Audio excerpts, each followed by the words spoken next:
Djibril Diarra ou de Hamidou Diop, le fighting spirit de tout un groupe ont permis de maintenir la cadence. Pour certains joueurs de l'académie, c'est un palmarès qui s'étoffe encore plus avec les victoires connues en CAN U20 et en CHAN. Abdoulaye Diop.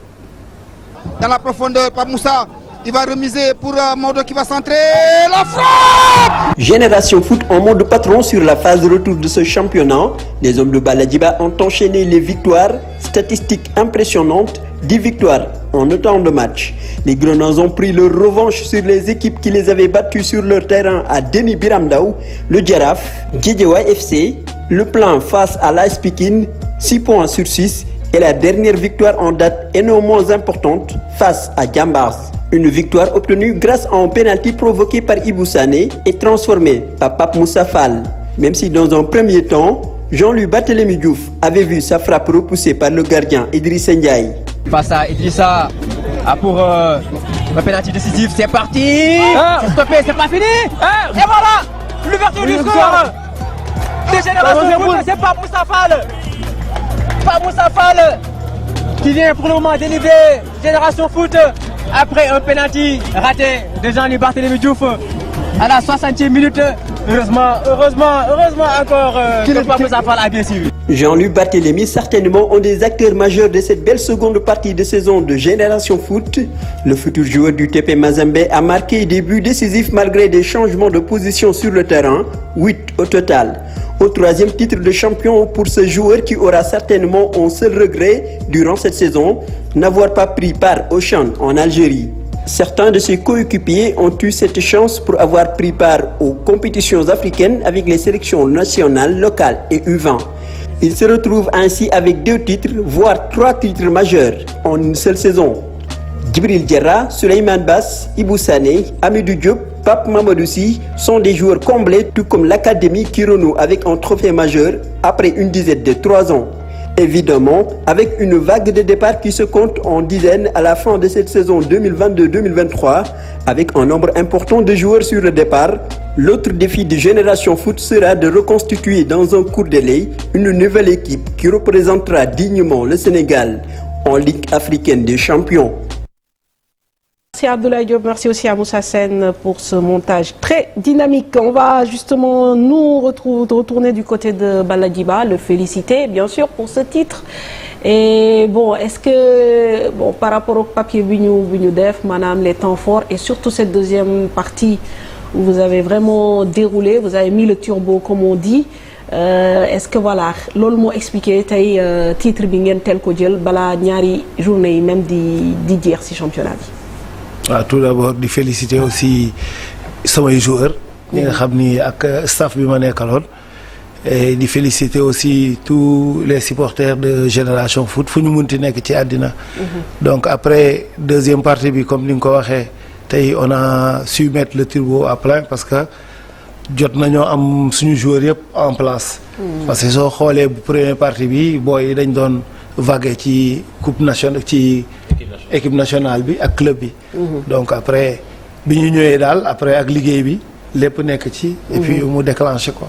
mais justement ñu bari loolu moom moo leen jaaxal parce que première partie championnat bi c'est vrai que booy dañ doon jouer équipe nationale di ñëw club mais il y avait les cadres de l'équipe ña nga fa woon je pense à Diallo je pense à Lamine Camara surtout et Malick Mbaye noonu la ñu demee CHAN bi mais kenn dellu si wut. bi kenn dellu si wee nag gars yi naan non Génération Foot déjà ak ni mu jegee ni mu langee nii équipe bi soo moytul ba tableau lay jouer mais qu'est-ce qui s'est passé ba ngeen changer complètement donne bi teg les victoires ba gagner championnat bi. Bon xam nga et surtout que dafa tombé ak yow tamit nga ñëw ci banc de touche bi. xam nga ko xam Génération Foot. de passage de Mathurin et ça c'était quand même assez compliqué avant muy jël équipe bi. Donc c'était vraiment pas rose et du coup vraiment on a même connu Génération Foot benn moment de doute parce que équipe bi gagné tout équipe baa ngi di enchaîner ay matchs nuls équipe bi classé 9e ñëpp ñu naan est-ce que dinañu mën a remonter ou pas et puis après le départ de Lamine donc moment bu crucial la woon sur la vie du club. Donc yow naka nga ko dundee woon balaa ñu la doon titulariser parce que c'est pas facile. waaw c'est pas facile parce que Génération Foot aussi ñun ci lañ bokk. donc am na yenn yoo xam ne su amee daf ñuy xaw a métti malgré xamoon nañ ni tolof yi moom bari woon na. mais dañ ko dund ak philosophie ànd ñun ñëpp toog waxtaan bon président bi xam ngeen ko moom yoon rek la bëgg Génération Foot dañu bëgg mu jëm kaw après ñu toog waxtaan concerté wu suñu biir waxtaan œil dans œil après mu dem quoi. très bien mais bi gars yi demee. yow nan nga réinventé woo ba surtout ci effectif bi nan nga sukkandikoo ci effectif bi ba départ yooyu kenn yéegu ko parce que ñu bari ñu ngi doon wax ni ñii ñooy cadre équipe bi. suñ fi jógee forcément force vive yi dina wàññeeku bu baax a baax. parce que après bi ñooñu demee aussi comme nous sommes un centre de formation dañu toog ak ñi fi des ne leen nag fii mu toll nii gars yi nee nañ patron yi dem nañ. kon yéen a fi des. léegi nag su ngeen bëggee patron yooyu feeñ. ngeen delluwaat gannaaw su ngeen ko bëggul nag relever leen équipe bi mu jóg. donc comme ay gosses lañ yoo xam ni ñoom ils aiment relever le défi. bi ñu toogee waxtaan ma ak ñoom ñu ne ma coach ne t'en fais pas. lépp lu Génération Foot nekkoon dinañ ko fa delloo. donc après ak liggéey bi. lépp ngeen di job waaw très bien on va découvrir justement quelques chiffres pour wane un peu voilà liggéey bi ñu jot a def peut-être des joueurs aussi clés yoo xam ne peut-être coach di nga ci gën a mën a taxaw et même éventuellement yokkaatal ñu.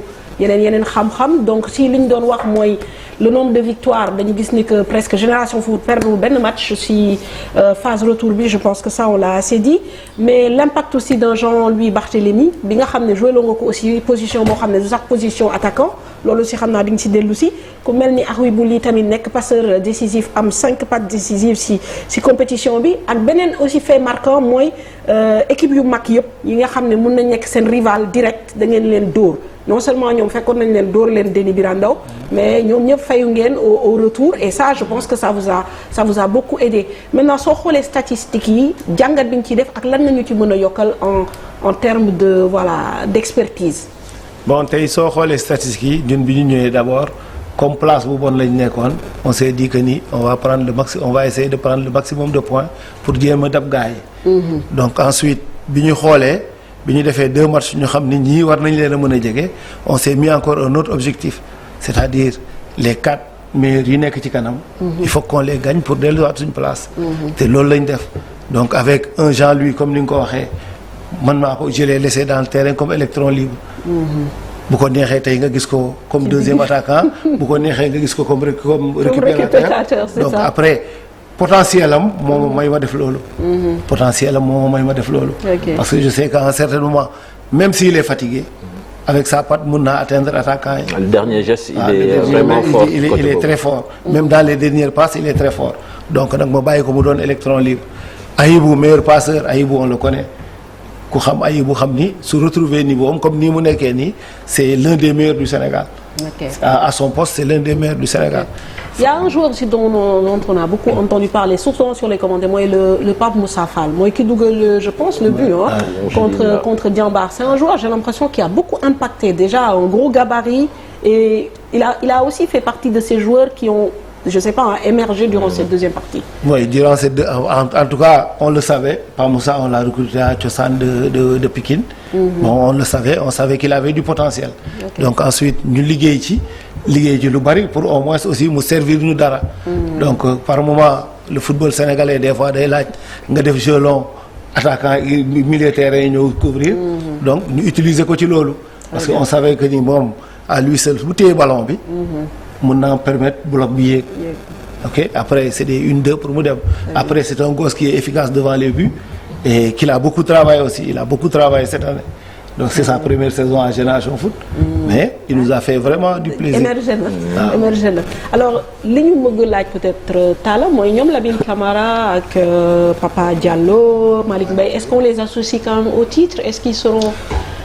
champion champion parce que déjà je sais pas ils font partie du cycle parce que tey cycle cycle bi ñoom parce que Cheikh Oumar bu demoon daf ciy bokk Lamine daf ci bokk donc il faisait partie du groupe donc il aurait voulu même rester à un moment donné parce que pour ñoom c'était un défi mënuñu gagner ay titres en Afrique te ba pare sur le plan local gagné wuñu fi dara donc à partir de ce moment objectif la woon pour ñoom Mais comme aussi il fallait respecter les règles du jeu dans le cadre du partenariat, les gens avaient besoin de lui, ils avaient déjà signé, ils avaient déjà vraiment enregistré les contrats et tout. Donc, nous nous sommes tort. Très bien. Donc, on les associe. Et puis, statistiquement parlant, ils ont participé à autour de 13 points. Parce que ils ont eu, Génération Foot, durant la première phase, a eu 3 victoires, 4 matchs nuls. Ouais, ça fait 13 points. Donc 13 points, ça veut dire que ça a largement impacté sur le titre. Moi, que nous, nous, ben instant, nous avons joué. Ah, bien sûr. Donc 2 ou 3 matchs nous joués, ça nous a relégués un peu plus bas. Maintenant, il fallait se relever, certainement. Et bon, moi, ce que j'apprécie le plus, c'est-à-dire que c'est dans le coaching de balle. Parce que, anciens joueurs mën a am yenn lecture parce qu'il suffit pas seulement d'avoir des diplômes, il faut avoir le sens du jeu pour mën a def yenn aménagement parce qu'il a lancé des gamins yoo xam ne kenn sorti de nulle part ñoo xam ne daf leen lancé noonu et sous les feux de la rampe que ñëpp découvrir leen noo en même temps. Donc à partir de là, ces garçons-là, comme il a dit dans son discours, ils ont tenu bon. Ils se sont dit maintenant c'est à nous de nous révéler. Tout à fait. Alors Pape Djibril bëgg naa ñu waxtaan un peu yow je sais pas ndax jot nga seetaan un peu les matchs de Génération Foot, mais au-delà de ça aussi pour avancer dans le débat tey sujet de discussion bi c'est le nombre de départs. Évidemment que eux ils sont mieux placés pour nous en parler, mais pour une équipe qui va enregistrer genre une dizaine de départs war a dem Ligue africaine des champions, c'est clair que pour nous en tant que Sénégalais ça nous inspire aussi des inquiétudes. Bien évidemment moom laa bëggoon laaj léegi sax sànq bi taale di wax maa ngi ko bëgg a wax ça fait des années que le Sénégal avec les clubs on n'arrive pas à jouer les grands rôles ci compétition africaine. Je pense que dernièrement c'était avec Teungueth FC ñoo xawoon sori tuuti te avant phase de poule waaw te avant loolu sax toog nañ lu yàgg te voilà. Maintenant Génération Foot ak départ yi c'est pertinent de se poser cette question. Est-ce que moi je me demande ndax am ngeen réservoir derrière boo xamante ne ni ça va vous permettre de combler le gap de nombre de joueurs qui sont partis. Mais li ñu mën a wax mooy ren ci championnat si je parle de manière générale. On a vraiment passé à un très bon championnat avec des matchs très attractifs. Guichet yoo xamante ni ça s'est joué à guichet fermé. Seul bémol mooy peut-être li ñu mën a déplorer mooy les violences qui ont été souvent déplorées dans les stades. bu bërki démb sax match bi am. Donc on félicite GF. Donc ñuy espérer peut-être je sais pas ñu trouver la meilleure formule pour que ñu dem représenter Sénégal et de manière dignement. Alors on va commencer. Et vous m'excusez aussi ça surprend pas parce que soo xoolee les différentes équipes nationales locales U20 donc soo xoolee ossature bi ou bien les meilleurs sax ñu ngi génne génération. Donc mu nekk une politique boo xamante ne ni c'est à encourager. Et puis voilà quoi. D'accord. Alors Pape Balla, vous êtes interpellé en tant que d'abord technicien. La réserve certainement elle est là, mais est-ce que la mayonnaise aura le temps de prendre? Bon, la mayonnaise pour moi elle aura le temps de prendre parce que aussi comme je l'ai dit tout le temps, nous sommes une académie. Aujourd'hui la chance qu'on a eue c'est d'avoir cette réserve-là qui fait des tournois internationaux. Celle qui a gagné le tournoi de Rabat. Et le dernier tournoi, c'était en Suisse. Ce sont des jeunes qui ont grandi ensemble. Et ce sont des jeunes aussi, d'autres qui ont tapé déjà dans l'équipe première de Génération Foot, qui ont déjà joué des matchs. Donc pour moi, la mayonnaise, elle est déjà là. Donc après, c'est, comme vous le dites, c'est l'apprentissage de la compétition. Et ça, dans la préparation, on va l'inclure avec les dirigeants. On va essayer de voir comment les amener à jouer des matchs en Gambie pour voir tatouer un peu les grosses équipes de la sous-région avant d'entamer la Ligue des Champions. Très bien. Alors Seyni, sur le sacre de Génération Foot et la première partie de saison difficile, est-ce que vraiment, voilà, et puis même l'émergence des académies, puisque Diambar certainement va terminer aussi deuxième, peut-être dans ce championnat par rapport aux équipes traditionnelles, c'est Diangat.